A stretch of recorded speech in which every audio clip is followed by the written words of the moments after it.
Chapter 3 Carilion's Big Score.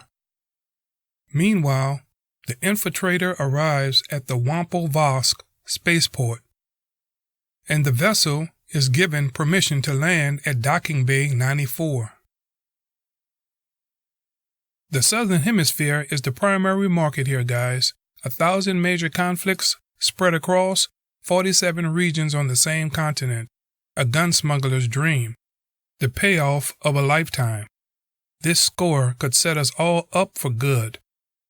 Bic, upload our cargo manifest to the black market mainframe, and only reply to the highest bidders, regardless of faction, government, allegiances, or neutral alliances.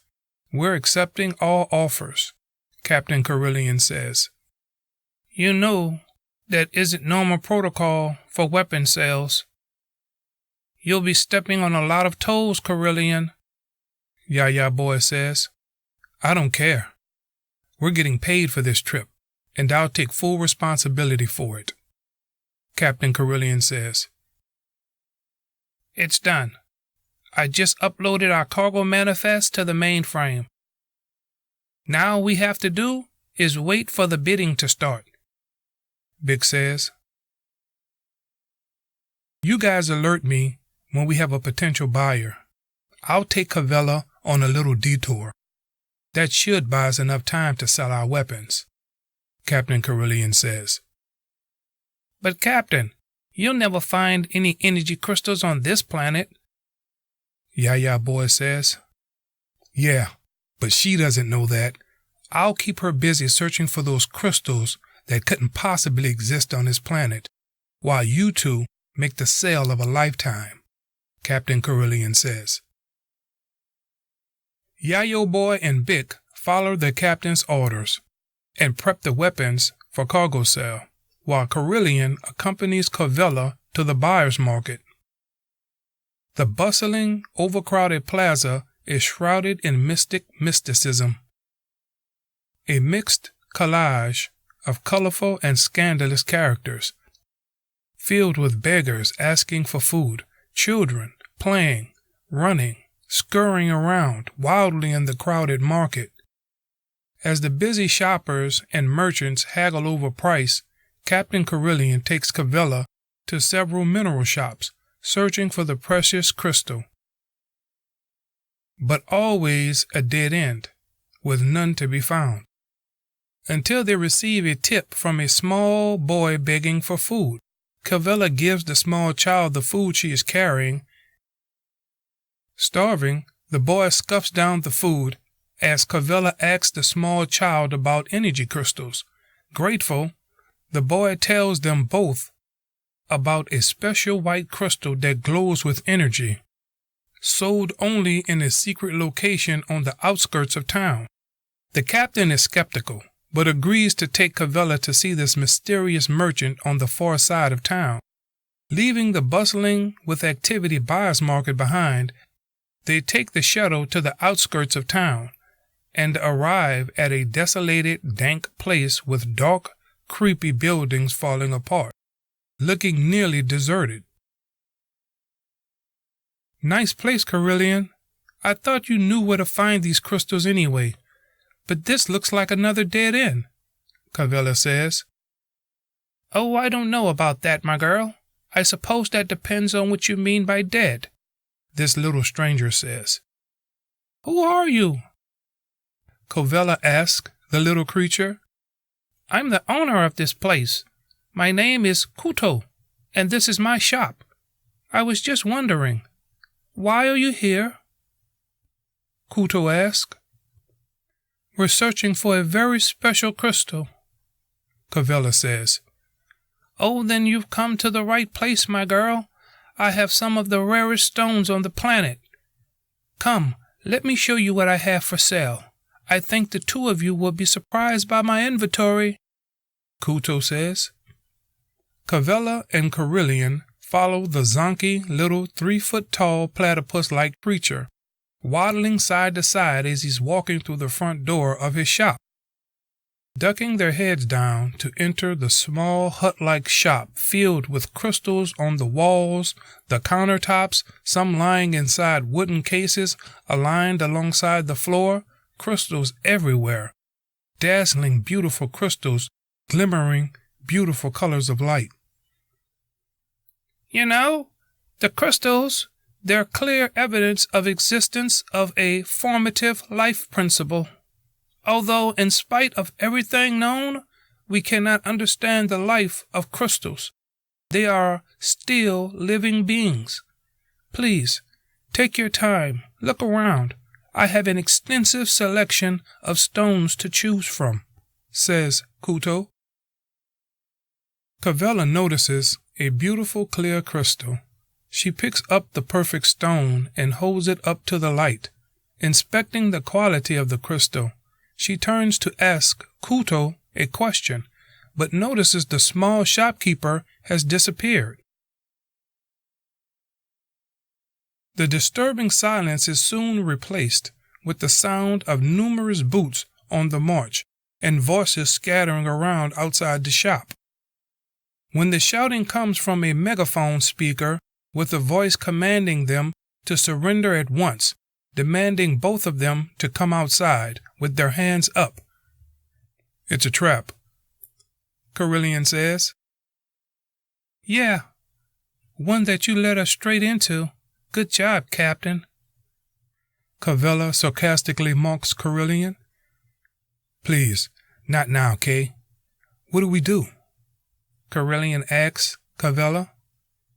What can we do but surrender and find out what is this all about? I mean, we haven't done anything wrong, right? Cavella asks. Well, maybe, Carilion says. What do you mean, maybe? Explain yourself. What's going on? Cavella asks. It's probably nothing. Mistaken identity, perhaps. Or it could be, Captain Carilion says. Or it could be. Or it could be what? What did you do, Carilion? Asks Cavella.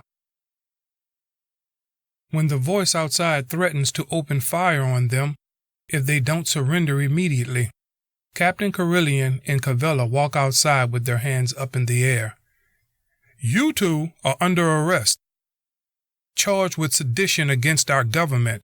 It's illegal to sell unregistered weapons on Gaddick, you know, you treacherous scum. The officer yells at them. Wait a minute. I believe there's been a grave mistake, officer. Me and my companion are merely seeking goods to purchase. We have no knowledge of any weapons, legal or illegal. We're not even armed right now. Carilion shouts at the officer. You can drop the charade, Captain. We already know who you are. We have a confession from a member of your crew, implicating you, Cassius Carilion, captain of the infamous infiltrator starship. You have a death marker in over 30 systems for breaking virtually every law in the book. The officer yells. What? No, you're lying. My crew would never cooperate with you. Carilion says. Unfortunately for you, I'm not lying. Your friend told us everything about you. Pity. He was a tough little fellow, too. At first, he wouldn't say anything to us, but as my torture methods became brutal, your little friend cracked badly and began to tell us everything about you. Unfortunately for him, the little guy succumbed to the interrogation tactics and he died. I'm sorry about that. I truly am, the officer says.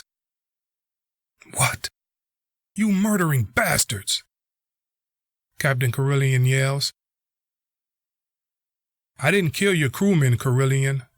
It would appear you did. He told us why you came to our planet, and that makes his death your fault. You're the captain. Your responsibility. Your ship has been impounded. Your other crewmen interrogated and arrested. It's over. Now lay face down and don't move, or we will open fire on you. Gun smuggling filth.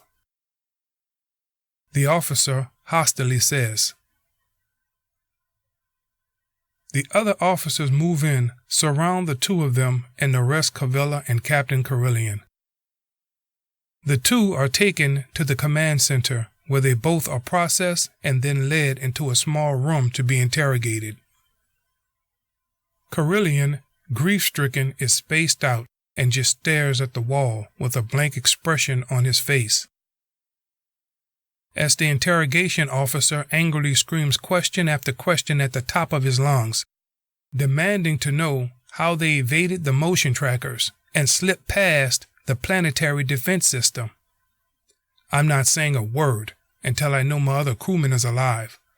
I want to see him right now, Captain Carilion shouts at the officer. The officer nods his head in agreement and waves his hand as if to say, "Bring him in." The door opens slowly, and Yayo boy comes walking into the small room, bruised from head to toe, left arm broken and bleeding from his mouth and nose. "Captain, I'm sorry. I tried to help Bick, but they just kept beating him until Bick stopped moving. I'm sorry. I couldn't help him," Yaya boy says. "It's not your fault. It's mine. I've screwed up so many times, I've lost count. And now because of me, Bick is dead. Bick, I'm sorry. I have to fix this somehow. I have to get us out of here. I'm not going to let us die down here. I have a plan," Captain Carilion says. "What plan?" Carvilla asks. "Do you still have the transponder for Moas Divas extraction beacon?" Captain Carilion asks. "The guards confiscated everything, but I managed to keep it hidden from them. Yeah, I still have the transponder," Carvilla says. "Quick, give it to me before the guard returns. I can convert the transponder receiver to receive signal polarity and transmit a distress signal to Moas Divas extraction beacon. I'm calling for backup," Captain Carilion says. "That's your plan? Calling a kid for backup?" Yaya boy asks. "Yes, and if he is what I think he is, believe me, he's our only hope of getting out of here alive," Captain Carilion says. "That beacon has a limited range, sir, and we're at least 1 kilometer underground," Yaya boy says. "Just leave it to me. I'll trick the guard into taking me back up to the ship, and I'll covertly transmit a distress signal to Moas Divas extraction beacon," Captain Carilion says. "Yeah, because you are good at tricking people, aren't you, Carilion?" Carvilla says. "Please, Kay, not now. I'm trying to get us out of here alive." "Guard, I'm ready to confess my crimes now," Captain Carilion shouts. The officer re-enters the small room, and Carilion tells the officer, after seeing their brutal tactics, he's afraid, and he's ready to fully cooperate with them. The officer reiterates his question. "How did you get past our planet's defense systems?" The officer says, "Take me to my ship.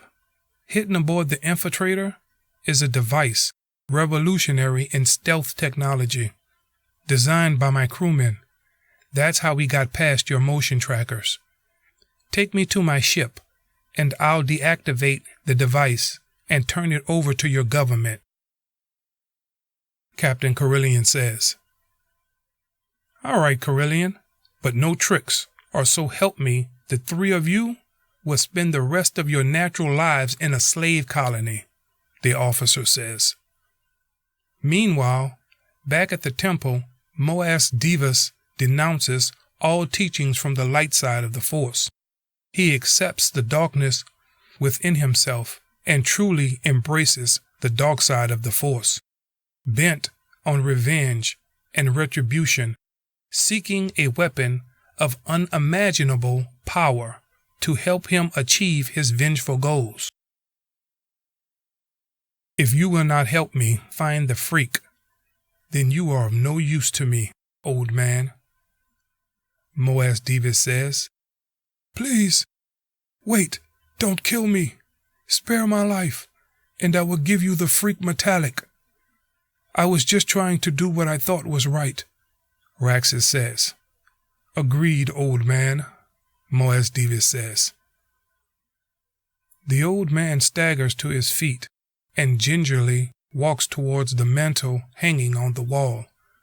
He pulls on a hidden lever, and a small black rectangle box drops down from a secret compartment from underneath the wooden mantle.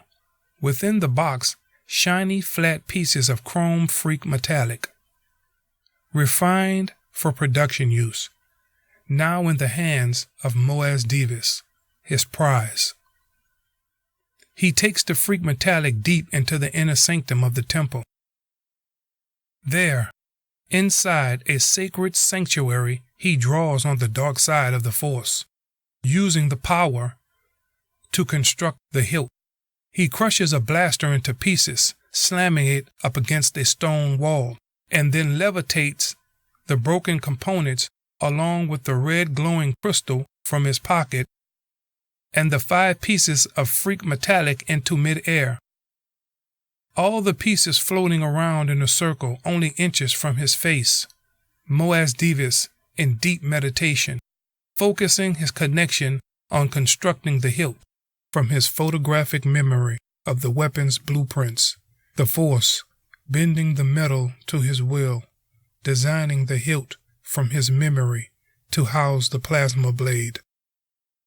Screws, bolts, nuts, wires, circuits, all being stripped from the blaster's components and used to build the cylindrical hilt, forged from the freak metallic. The blade is powered by the beating heart of the glowing red kyber crystal, pouring his hate, rage, anger, and all his fury into the hilt. They become fused together, and he and the blade become one, bonded by the will of the living Force, their fate tied together to the end. The hilt, an elegant and beautiful amalgamation of metal, wire, steel, and plasma, perfectly aligned within an 8-inch cylindrical chrome hilt. Igniting the 3-foot crimson blade startles Raxus, as sparks fly wildly, spitting fire from the unstable plasma beam as it illuminates the dimly lit sanctuary.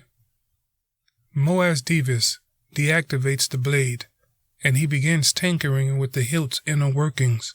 He refines the crystal's power flow by intensifying its harmonic frequency with the plasma stream. He then reactivates the blade. The hilt now refocuses the crystal's energy into a stable beam of solid plasma. Holding the hilt in hand with the crimson blade ignited, he strikes a granite obelisk, cutting the stone statue in half. Astonishing! The blade melted the stone. Its beauty and grace is only matched by its power and strength. No enemy will stand before it. What will you call it? Raxus asked.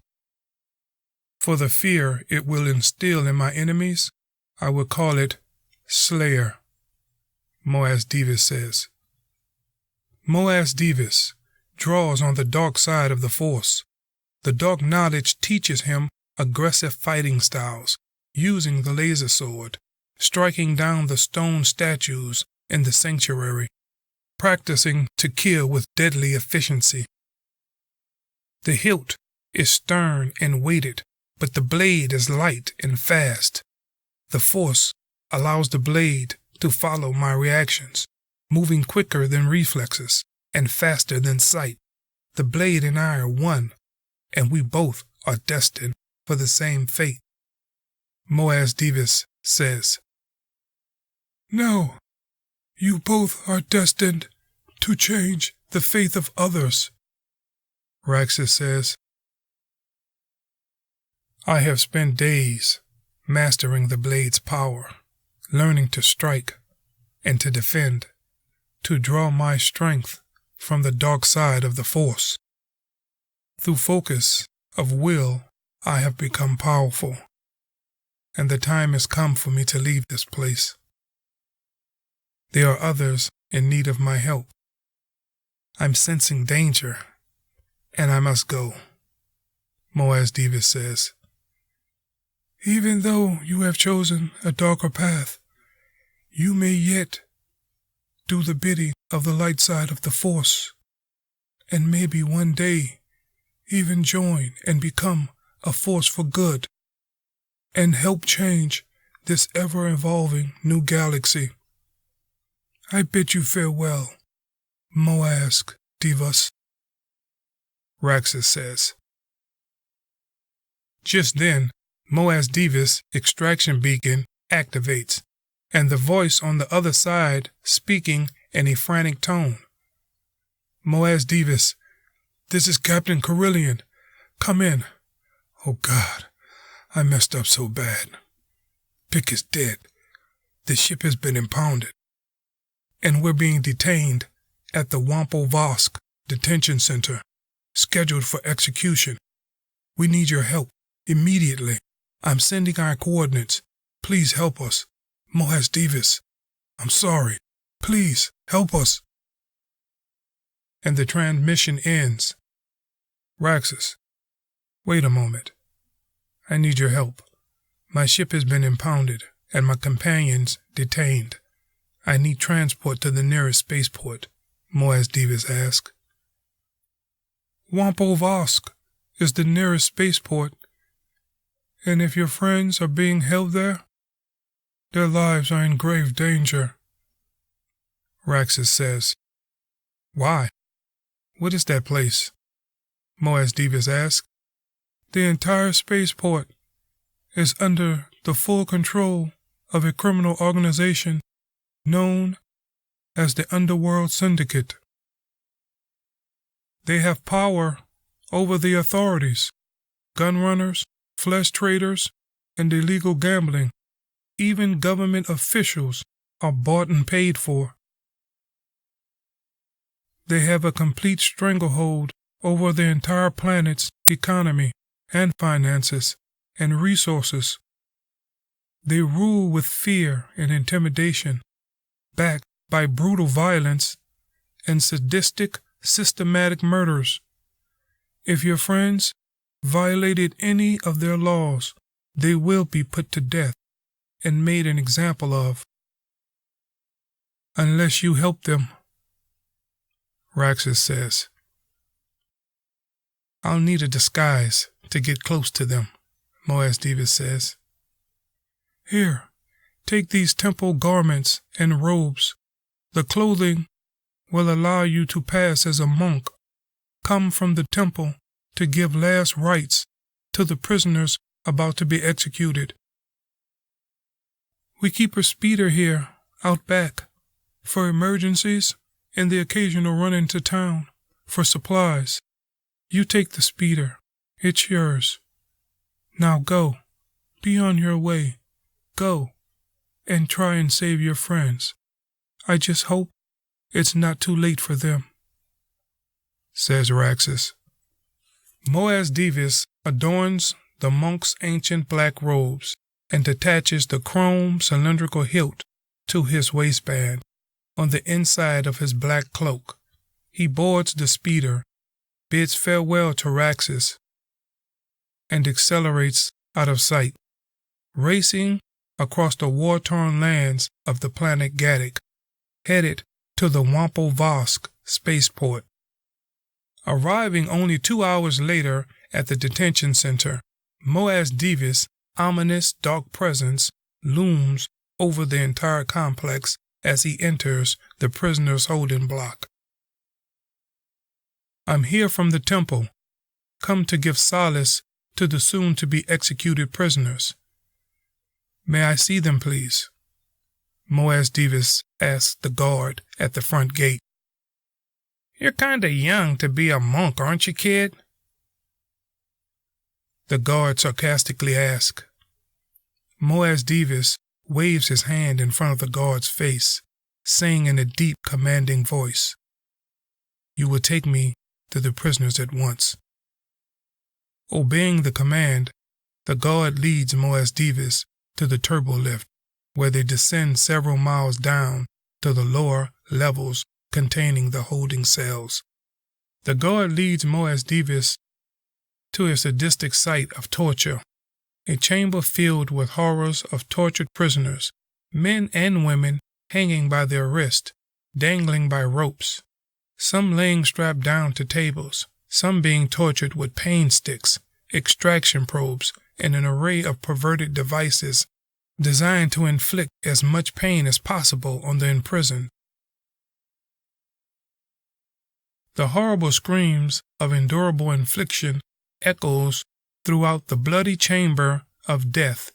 Moaz Davis scans the dimly lit squalor, and in the far left corner spots Cavella being mercilessly beaten by two guards. Enraged at the sight of his friend, hands handcuffed behind her back, being brutally beaten by two men, he loses control and lashes out with a fierce anger, levitating and violently choking both of the guards to death. As their dead bodies fall over each other, he turns to the guard that led him to the torture chamber and says, "Free these prisoners at once, and then deactivate the entire security system on this level. After that, I want you to take out your blaster and shoot yourself in the head." As the guard obeys his command, he punches a code into his digital wristband, and the automated restraints unlocks all the prisoners' shackles. He then walks over to the control panel and deactivates the security system for the entire level. As Moaz Davis removes Cavella's restraints, a blaster sound is heard firing off in the distance. He notices Cavella's bruised arms and legs. "You're safe now. These people are animals. Look at what they've done to you," Moaz Davis says. "I'm okay," Cavella says. "Cavella, where are the others?" Moaz Davis asks. "These people are crazy. They killed Bick for no reason. Yaya boy was beaten so badly, he had to be taken to the infirmary. And I have no idea where Carilion is," Cavella says. "Can you walk?" Moaz Davis asks. "If it means getting out of here, I can run," Cavella says. Moaz Davis closes his eyes and uses the force to sense Captain Carilion's life source. He's close. I can feel his presence near here. His life force is faint, but it is close. "Follow me," Moaz Davis says to Cavella. Alerted to their presence, a security team advances into the room, opening fire on Cavella and Moaz Davis, trying to kill them both. Sensing danger, Moaz Davis ignites the Slayer's blade, and the crimson-red plasma illuminates the dark cave of horrors and deflects the incoming laser blast. Everyone in shock witnessing the skill and precision of the laser sword striking down each blast. The security team look at each other in a confused, befuddled state before opening a barrage of laser blasts at the both of them, trying to kill them as they escape. Cavella takes cover behind a huge column as Moaz Davis reaches out with the force and chokes the 6-man security team to their death. After the laser blasts stop and the smoke clears the room, walking past the dead bodies of the security team, Cavella looks on in shock at the raw power displayed by Moaz Davis. The young boy turned cold-blooded killer. They both follow a long corridor leading to a science lab. Moaz Davis ignites the Slayer's blade and in a flash attacks the guards and the scientists in the laboratory, striking one down after the other, killing them all before anyone has a chance to trigger the security system. Finding Carilion strapped down to a table connected to some type of mind probe, Carvella disconnects the electrodes from the captain's forehead and releases the clamps holding him down to the table. "Boy, am I glad to see you guys," Captain Carilion says. "I should leave you here for lying to me, Carilion," Carvella says. "I don't think we have the time to discuss this right now, Carvella. We can talk about this later, but right now we need to get out of here," Carilion says. "Agreed, Captain. We will discuss this later when we get out of here," Carvella says. "Are you two through? Because we're trying to escape here." "Where's the ship, Carilion?" Moaz Davis asked. "Impounded at Docking Bay 94. Captain Carilion says. "We have to get to the ship. But first, we find Yaya Boy, if he's still alive," Moaz Davis says. Just then, Moaz Davis senses fear emanating from a life force hiding behind a huge piece of lab equipment. "Come out. I can sense you are there. I can feel your presence. You can come out. We won't hurt you. Tell us, who are you?" Moaz Davis asked the frightened man. "Hey, buddy. I'm nobody. Just another lab rat like your friend over there. My name is Garvak. You tell him, Carilion. You saw me brought here from the infirmary at the same time the guards transferred you in here, remember? We both made eye contact with each other as we were strapped down to these tables. Before your Grim Reaper-looking friend over there came in here and killed everyone," Garvak says. "Yeah, I remember him, guys. He's cool," Carilion says. "If I'm not imposing, who are you guys?" Garvak asks. "I'm Davis. That's Carvella, and you already met our captain. Garvak, you said you were in the infirmary? Did you see our companion there, a tall, thin Bothan named Yaya Boy?" Moaz Davis asks. "Yeah, he's there. I'm sorry to tell you this, but your friend, he's in a coma and being guarded around the clock," says Garvak. "If they are guarding him, it can only be for one reason," Carvella says. "A trap," Moaz Davis says. "Yes, a trap, which leads me to believe Yaya Boy may not be comatose, but merely sedated as bait for a trap for us. Why else would they guard a coma victim?" Carvella says. "You're right, Carvella. Can you lead us to our friend Garvak?" Moaz Davis asks. "What's in it for me?" Garvak asks. "Do you want off of this rock?" Carilion asks. "Oh boy, do I," Garvak says. "We have a ship, and when we retrieve our friend, we're all leaving this planet. If you help us, we'll take you with us," Captain Carilion says. "Sure, anything to get off this planet and a chance to start over, I'm in, guys.